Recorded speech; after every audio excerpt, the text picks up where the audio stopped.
हाँ जी, तो निफ्टी में क्लोजिंग देख के मजा ही आ गया। ऐसा मैं क्यों बोल रहा हूं आपको इस वीकली एनालिसिस में बताऊंगा। साथ ही साथ एनालाइज करेंगे Nifty, bank Nifty, CNX IT और स्टॉक ऑफ द वीक भी देखेंगे। क्या उसमें हमारे लिए इन्वेस्टमेंट की अपॉर्चुनिटी बन रही है, इसके ऊपर भी डिस्कशन करने वाले हैं। तो चलिए गाइस, अभी हम लोग स्टार्ट करते हैं अपने एनालिसिस को। बात करेंगे निफ्टी के बारे में। निफ्टी में हमें पता है डेली टाइम फ्रेम के ऊपर निफ्टी ने जो 7 अप्रैल का डिमांड जोन है ना, उसको क्रॉस तो कर लिया। उसके बाद जब निफ्टी वापस आया अप्रैल के अंदर इस जोन में, यहां से निफ्टी ने वापस रीबाउंड दिखाया और वी शेप रिकवरी आने लगी। अब निफ्टी में ये रिकवरी तो देखने को मिली है और निफ्टी ने साथ ही साथ एक इंपॉर्टेंट लेवल के ऊपर भी क्लोज किया है। कैसे किया है वो भी मैं आप लोगों को बताता हूं। देखिएगा, इस निफ्टी में अगर आप लोग इस पर्टिकुलर ट्रेंड लाइन के ऊपर फोकस करेंगे तो ये ना बहुत इंपॉर्टेंट ट्रेंड लाइन है। यहां से निफ्टी ऊपर चलना चालू हुआ था, ये तो हमें पता चल गया। अब इस ट्रेंड लाइन के ऊपर जब आया तो निफ्टी में एक तेज रीबाउंड देखने को मिला हम लोगों को। बट जब इस ट्रेंड लाइन के नीचे निकला निफ्टी, इसके नीचे क्लोज किया निफ्टी ने, तो इसी ट्रेंड लाइन से हमें रेजिस्टेंस देखने को मिला था, जिसके बाद हमें निफ्टी में नीचे के प्राइसेस देखने को मिले। बट निफ्टी ने आज के दिन फ्राइडे को इसके ऊपर क्लोजिंग देके ये दिखा दिया है कि यस, मैं स्ट्रांग हो रहा हूं और मैं आगे बढ़ने के लिए अब तैयार हूं। बेसिकली नए लेवल्स देखने के लिए या फिर 25,000 देखने के लिए अब मैं तैयार हो चुका हूं। तो निफ्टी ने ये तो दिखा दिया है। तो ये तो कुछ मेन चीजें थी। अब निफ्टी के लिए कौन से लेवल्स इंपॉर्टेंट बनते हैं उनको जान लेते हैं, क्योंकि इस हफ्ते में निफ्टी में ये वाले लेवल्स अगर हमें देखने को मिलते हैं तो हमारे लिए काफी अच्छी ट्रेडिंग अपॉर्चुनिटी भी बन सकती है।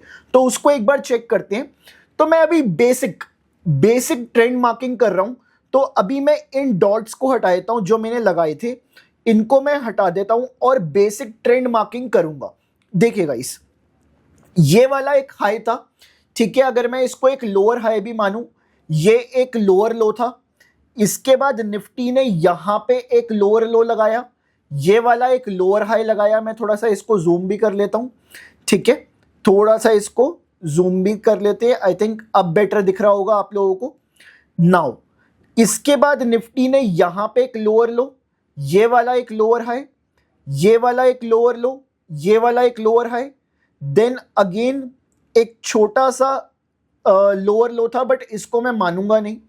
देन ये लोअर लो, ये लोअर हाई, ये वाला लोअर लो, ये वाला लोअर हाई, देन यहां पे लिक्विडिटी ग्रैब करी और उसके बाद निफ्टी ऊपर चलना चालू हो गया। सो बेसिकली ये वाला जो लेवल था ना, ये वाला जो लेवल था, इसके ऊपर यहां से आप चेक कीजिए, ये मैंने व्हाइट में मार्क किया है। इसके नीचे निकलने पे निफ्टी ने सेल साइड लिक्विडिटी ले ली। अब लिक्विडिटी लेने के बाद निफ्टी ने दिखाया ब्रेकआउट। किस दिन ब्रेकआउट दिखाया वो भी मैं आपको बता दूं। ब्रेकआउट दिखाया निफ्टी ने 6 अप्रैल को। तो इस ब्रेकआउट के बाद निफ्टी अब ऊपर चलना चालू हो गया। तो लेटेस्ट ऐसे कौन से लेवल्स हैं जिनका अब हमें ध्यान रखना चाहिए। देखिए, जब निफ्टी सीढ़ी उतरा था, ये वाली जो निफ्टी सीढ़ी उतरा था, स्टेयर से उतरा था, तो इन्हीं को हमें अपना लेवल मान के चलना पड़ेगा। तो अब निफ्टी में कौन से लेवल्स इंपॉर्टेंट है इसके बारे में बात कर लेते हैं। सो देखिए, एक तो ये वाला लेवल इंपॉर्टेंट है, इसके बाद ये वाला लेवल इंपॉर्टेंट बनता है, देन ये वाला लेवल भी इंपॉर्टेंट है काफी ज्यादा, और इसके साथ साथ ये वाला लेवल भी इंपॉर्टेंट है। अब इनमें से किसी भी लेवल पे अगर हमें प्राइस दिखता है, लेट से अगर हमें इस वाले लेवल पे प्राइस दिखे, यस, यहां पे कुछ ऐसा दिखे, तो ये वाले लेवल पे कोई भी बुलिश पैटर्न बनेगा तो वहां पे हम लोग ट्रेड लेने के लिए देख सकते हैं। अगर निफ्टी इसके नीचे निकलता है तो ये वाला लेवल सपोर्ट देने के लिए आ जाएगा निफ्टी को, और निफ्टी दोबारा नीचे निकले तो ये वाला लेवल सपोर्ट देने के लिए आ जाएगा। इसीलिए अब निफ्टी के पास बहुत सारे सपोर्ट लेवल्स हैं। बाय ऑन डिप्स की अपॉर्चुनिटी हमें देखनी चाहिए। अगर कभी भी हमें फॉल देखने को मिलता है, इस लेवल के पास प्राइस आता है, तो सिर्फ और सिर्फ बाय ऑन डिप्स की अपॉर्चुनिटी में सर्च करने की कोशिश करूंगा। तो ये तो आपको क्लियर हो गया। बात करते हैं बैंक निफ्टी के बारे में। निफ्टी तो मैंने आपको अच्छे से समझाया, समझेंगे अब बैंक निफ्टी को क्या बन रहा है उसके अंदर। देखिए बैंक निफ्टी में ना हम लास्ट 2 वीक से एक लेवल के ऊपर फोकस कर रहे थे। वो क्या लेवल था? वो थी ये वाली फॉलिंग ट्रेंड लाइन। जैसा कि आप देख सकते हो, ये वाली जो फॉलिंग ट्रेंड लाइन थी, इसके मैं मार्क कर लेता हूं 3 पॉइंट्स, 0.1, 0.2 और 0.3। सो ये 3 पॉइंट्स बहुत ज्यादा इंपॉर्टेंट थे। अब इन पॉइंट्स की वजह से इस ट्रेंड लाइन ने काफी ज्यादा रिएक्ट किया और इसके ऊपर सपोर्ट लेने के बाद अब बैंक निफ्टी ऊपर की तरफ वापस चल चुका है। कहां पे बैंक निफ्टी को पहला रेजिस्टेंस मिलने की तैयारी है, एक बार वो चेक कर लेते हैं। देखिए, एक तो ये वाली ट्रेंड लाइन पे आप फोकस करना, इस पे तो प्राइस अगर इस ट्रेंड लाइन पे पहुंचता है तो ये पहला रेजिस्टेंस हो सकता है बैंक निफ्टी के लिए। अदरवाइज ये वाला पॉइंट, ये वाला पॉइंट, ये वाला पॉइंट, इन 3 पॉइंट्स को जब मैं कनेक्ट करता हूं बैंक निफ्टी के अंदर, तो मेरे को एक हॉरिजॉन्टल ट्रेंड लाइन बनती हुई दिखती है। तो प्राइस इसको अभी अप्रोच कर रहा है। अगर इसके ऊपर हमें गैप अप मिल जाए, गैप अप ओपनिंग मिल जाए या क्लोजिंग मिल जाए, क्लोजिंग भी इस लाइन के ऊपर मिल जाए, तब तो हमें बैंक निफ्टी में 1-2 दिन की और तेजी दिख सकती है, क्योंकि इस ट्रेंड लाइन तक पहुंचने में 1-2 दिन लग सकते हैं। अदरवाइज इस ट्रेंड लाइन को पहला रेजिस्टेंस मान के चला जा सकता है।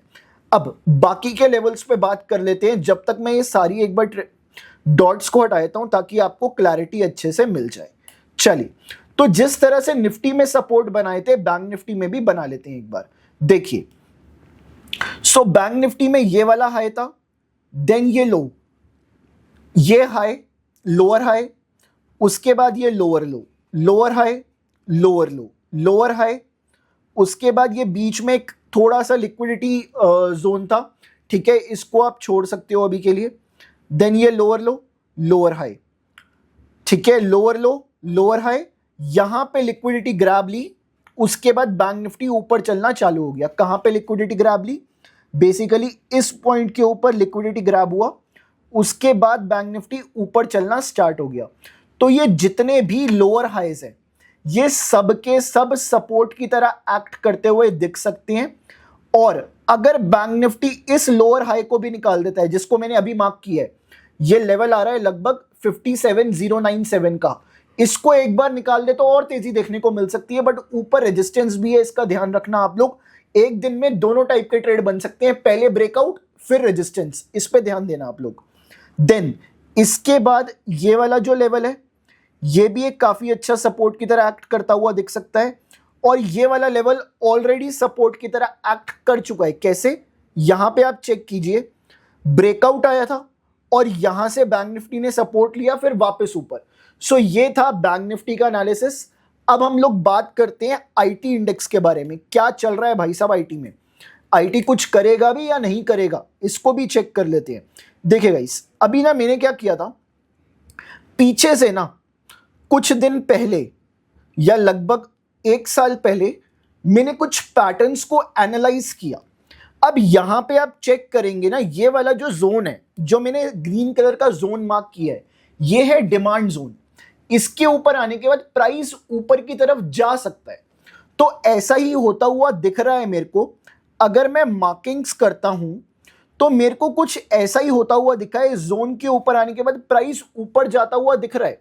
और मैंने सेम तरह से यहां पे भी मार्किंग्स करके रखी हुई है ट्रेंड की। अगर आप चेक करोगे तो सीएनएक्स आईटी ने ना एक शॉर्ट टर्म रिवर्सल जरूर दिखाया है। शॉर्ट टर्म रिवर्सल बना है सीएनएक्स आईटी का 30,374 के ऊपर, और यहां से प्राइस अब 33,600 तक की तैयारी कर चुका है। अब 33,600 के ऊपर अगर क्लोजिंग देखने को मिल जाए तो भाई साहब ये रिवर्सल कंफर्मेशन होगा और सीएनएक्स आईटी के अंदर हमें और बड़े लेवल्स देखने को मिल सकते हैं। तो हमें जो मेन रिवर्सल कंफर्मेशन चाहिए 33,600 के ऊपर चाहिए। बैंक निफ्टी में मिला है, निफ्टी में मिला है, बट अभी तक आईटी में वेट एंड वॉच का सिनेरियो बना हुआ है। But yes, short term trend अभी बुलिश डेफिनेटली हो चुका है आईटी के अंदर भी। सो ये था आईटी का सिनेरियो। बात करते हैं अपने अगले स्टॉक के बारे में, that is Adani power. So Adani power को एक बार चेक करते हैं गाइस। इस पे ना एक पैटर्न बन रहा है, ठीक है। ये पैटर्न ना कुछ कहता है। बेसिकली इसमें जो पैटर्न बनता हुआ दिख रहा है ना, ये कप के साथ बनता है, cup and handle pattern. So cup and handle pattern एक कंटिन्यूएशन पैटर्न है। मतलब जब पहले से प्राइस ऊपर आ रहा हो ना, वहां पे कप एंड हैंडल मिले तो वो बेस्ट वर्क करता हुआ दिख सकता है। तो यहां पे आप चेक कीजिए, प्राइस पहले से एक ऊपर के ट्रेंड में था और ये long term cup and handle pattern का कहीं ना कहीं बोलूंगा पैटर्न बनता हुआ दिख रहा है। और इसको कैसे ट्रेड करना है वो आपको खुद पता लगाना पड़ेगा, अदरवाइज आप मल्टीफाई के ऐप के ऊपर जाके भी पता लगा सकते हो कैसे इसको आप ट्रेड करेंगे। तो गाइस, अडानी पावर हमारा रहेगा चार्ट्स ऑफ द वीक का एक दावेदार। साथ ही साथ इसमें जो पैटर्न बन रहा है वो भी फेवरेबल पैटर्न है हमारे लिए। कहां पे इन्वेस्टमेंट करनी चाहिए, किस पॉइंट पे ट्रेड करना चाहिए, वो तो आपको मल्टीफाई के ऐप से ही पता चलेगा। तो गाइस, अगर आप लोगों को ये वाला शो पसंद आया तो वीडियो को लाइक करना मत भूलना। इस शो को अपने फ्रेंड्स फैमिली मेंबर्स के साथ शेयर भी कर दीजिए आप लोग। तो मैं मिलूंगा आपसे नेक्स्ट वीक के एनालिसिस के अंदर, और बहुत सारा कंटेंट आने वाला है। आज संडे के दिन भी, कल मंडे के दिन भी कंटेंट देखना मत भूलना। पूरे हफ्ते आप हमसे जुड़े रहिए।